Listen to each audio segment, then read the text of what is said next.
దేవుడు మందిరానికి వెళ్ళి దేవుడు వాక్యాన్ని వినాలంటారా? వారానికి ఒకసారి చాలదంటారా?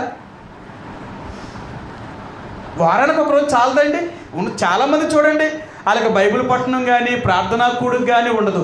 ఒకవేళ బైబిల్ పఠనం లేకపోయినా ప్రార్థనా కూడికైనా ఉండదు. ఏదో ఆదివారం వస్తారు, తర్వాత ఏదో వారంలో ఒక రోజు, ఏ శుక్రవారమో లేకపోతే ఏ గురువారమో లేకపోతే ఏ మంగళవారమో ప్రార్థన కూడిక పెట్టుకుంటారు, అయిపోద్ది వాళ్ళకి, చాలు ఇంకంతే. ఇప్పుడు దేవుడు వాక్యం అనేది ఎంత దొరుకుతుందో దాన్ని మనం అంత నిర్లక్ష్యం చేస్తాం. మనం అందరం ఏంటో తెలుసా, కరువులో సమకూర్చుకోవడానికి ప్రయత్నం చేస్తామే తప్ప ఉన్నప్పుడు దాచుకోవడానికి ప్రయత్నం చేయం. మనందరికున్న లక్షణం ఏంటంటే ఇదే అన్నమాట. అందుకనే ఇప్పటికి మనకు దేవుడు వాక్యం ఎంత సమృద్ధిగా దొరుకుతుందో, ఒకప్పటికి దేవుని వాక్యము అంత కరువైపోతుందట.